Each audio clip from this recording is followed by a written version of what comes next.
नमस्कार माझ्या 12वीच्या मित्रांनो, मी डॉक्टर हार्दिक रायशनी आपल्या सर्वांचं टार्गेट अकॅडमीच्या वतीने स्वागत करतो. मित्रांनो, आज मी तुमच्यासाठी एक खास मुद्द्यावर बोलायला आलो आहे. आपला आजचा टॉपिक आहे target MST CET 2024 schedule for the next 30 days. हा व्हिडिओ खास 12वीच्या बॅच साठी जे आता पुढच्या महिन्यात एक्झाम साठी अपियर करणार आहात. तर मुलांनो, तुमच्याकडे हार्डली एक महिना आहे. आज जेव्हा मी हा व्हिडिओ रेकॉर्ड करतोय, आज तारीख आहे 16th of March 2024 आणि 16th of April 2024 ला आहे एमएसटी सीईटी. तर या 30 दिवसात तुम्हाला कसं प्लॅन करायचं आहे, तुम्हाला काय काय फॉलो करायचंय, तुमचा शेड्यूल कसा असावा, या सगळ्या गोष्टी या व्हिडिओमध्ये आज मी तुमच्यासोबत बोलणार आहे. तर चलो, पहिला आणि महत्वाचा प्रश्न खूप लोक विचारतात, सर किती अभ्यास करायला पाहिजे? किती अभ्यास केलं तरी कमीच असतं. बट लक्षात ठेवा, कमीत कमी minimum study hours should be 8 to 10 hours per day. आणि हे 8 to 10 hours पर डे मी जे बोलतोय हे आहे प्युअरली सेल्फ स्टडीचे. हे प्युअरली कशाचे? सेल्फ स्टडीचे. याच्यामध्ये लेक्चर्स काउंट होत नाही. तुम्हाला स्वतःहून per day at least 8 to 10 hours per day द्यायलाच लागल. मग जाऊन तुम्ही पूर्ण सिलेबस कव्हर करू शकता. मग जाऊन तुम्ही त्या पर्टिक्युलर 200 मार्क्सची तयारी करू शकता. तुम्ही याच्यातून जितके कमी कमी तास करताय तितके कमी कमी तुमचे मार्क्स कमी येत आहे. 200 पैकी तुम्ही खाली खाली जात राहणार आहे. हे लक्षात ठेवा. तुम्हाला minimum 8 to 10 hours per day करणंच आहे. हे कशासाठी? तर तुम्हाला आता मी एक एक गणित सांगतो. थोडंसं बायोलॉजी मध्ये मॅथ्स घुसवतो, तर नीट समजून घ्या. तुम्हाला पहिलं काम आहे तुमचा प्रिफरन्स ठरवणं. मी खूप स्टुडंट्सला भेटतो ज्यांनी पीसीएमबी दोघंही ग्रुप घेऊन ठेवले, बायोलॉजी किंवा मॅथ्स. तर तुमचं पहिलं काम आहे तुम्हाला प्रिफरन्स ठरवणं आहे, कोणाला किती महत्व द्यायचं. जर तुमचं मेन सब्जेक्ट बायोलॉजी आहे तर पहिला सब्जेक्ट तुम्ही कराल बायोलॉजी, मॅक्सिमम वेटेज त्याला द्याल. किंवा मॅथ्स आहे तर जो बायोलॉजी जर पहिला असेल तर फर्स्ट बायोलॉजी. जर तुमचा मॅथ्स मेन ग्रुप आहे तर तुम्ही मॅथ्स कराल आणि बायोलॉजी सर्वात शेवट कराल. हे लक्षात ठेवा. जर बायोलॉजी तर फर्स्ट कधी बी बायोलॉजी, मॅथ्स आहे तर पहिला मॅथ्स आणि शेवटी मग दुसरा वाला सब्जेक्ट.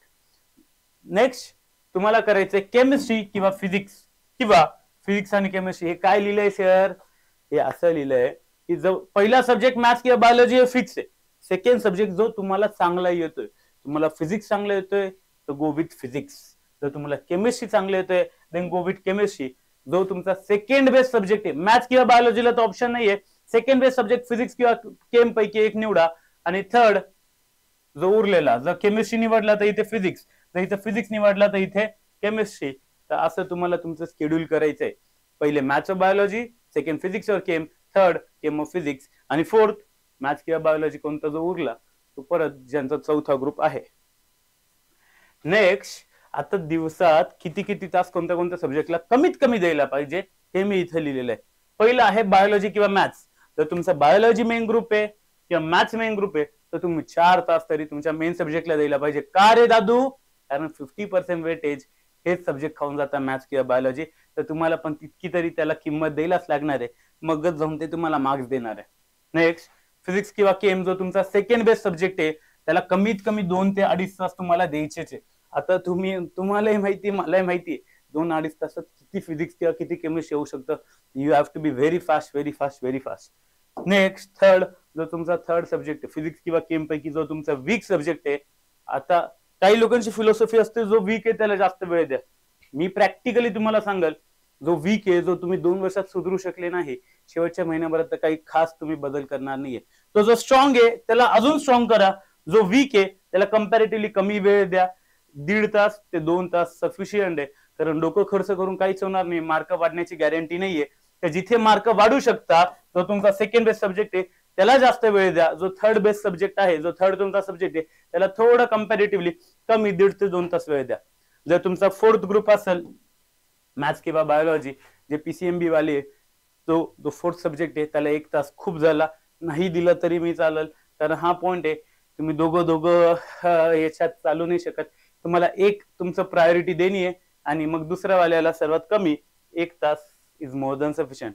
आणि सर्वात महत्वाचं, प्रिव्हियस इयर क्वेश्चन पेपर दररोज, आय रिपीट, आजपासून दररोज 30 दिवस आहे.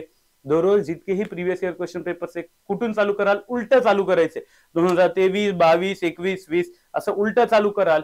दररोज 1 तास, दररोज मिनिमम 1 तास. ज्यांचं पीसीएमबी नाहीये, ज्यांचे फक्त 3च सब्जेक्ट आहे त्यांनी 2 तास, आणि ज्यांचं पीसीएमबी दोघंही सब्जेक्ट आहेत त्यांनी 1 तास किमान दररोज previous year question papers learn करायला लागून जा. काहीच विचार करायचं नाही, काहीच नाही. As it is questions learn करायला लागून जा. शेवटच्या दिवशी हे तुम्हाला खूप खूप खूप बेनिफिशियल असणार आहे, कारण तुमचे खूप सारे कन्सेप्ट झालेले असणार आहे. हे सगळं करता करता तुमची वेळ येऊन जाईल 16 एप्रिल 2024, जेव्हापासून MST CET चालू होऊन जाईल.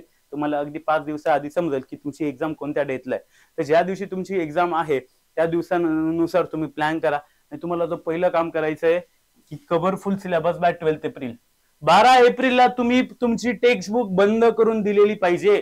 त्याच्यानंतर तुम्ही टेक्स्टबुक उघडणार नाही, ही तुम्ही लक्षात ठेवा. हे तुम्ही भान ठेवा की 12 एप्रिल पर्यंत सगळं सिलेबस संपून मोकळं होऊन जायचंय. त्याच्यानंतर शेवटच्या 3-4 दिवसात काय काय करायचंय ते सर्वात महत्वाचं आहे.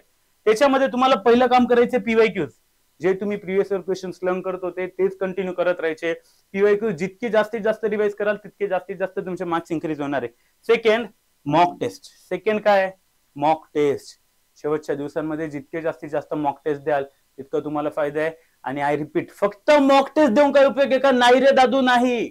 मग काय करायचंय? टेस्ट द्यायची आणि कुठे चुकलोय ते लगेच लर्न करत जायचंय. शेवटी तुम्हाला टाइम नाहीये इव्हॅल्युएशन साठी. चुकलो तर चुकलो, लर्न करा पुढे जा, लर्न करा पुढे जा. टाइम नाहीये आपल्याकडे. आणि last, conceptual revision. Conceptual revision म्हणजे फिजिक्स मध्ये असेल तर फॉर्म्युला लर्न करा, केमिस्ट्री मध्ये असेल ते तुमचे ते IUPAC नेम वगैरे हे सगळं लर्न करा, बायो मध्ये असेल तर छोटे छोटे लॉज वगैरे जे प्रिन्सिपल्स असेल ते लर्न करा. चला, मॅथ्स मध्ये फॉर्म्युला लर्न करा. फक्त आणि फक्त या शेवटच्या 3 दिवसात ह्याच गोष्टी करायच्या. 13 ते 16 एप्रिल जेव्हा तुमची डेट येऊन जाईल CETची.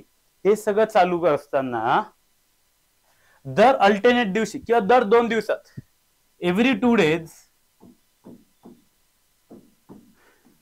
एक फुल सिलेबस मॉक द्यायची.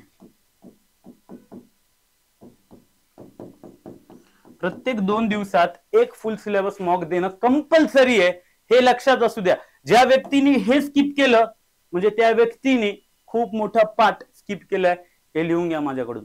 फुल सिलेबस मॉक. तुम्ही बोलत सर माझं सिलेबसच कंप्लीट नाही झालं, का बरं मॉक देऊ? मॉक द्यायलाच पाहिजे. का बरं? कारण तुम्ही बोर्ड एक्झाम साठी तरी पूर्ण सिलेबस एकदा तरी केलेला आहे. बोर्ड एक्झाम तुम्ही कशाही दिल्या असो, पण तुम्हाला माहिती तरी आहे टॉपिक काय, सिलेबस काय.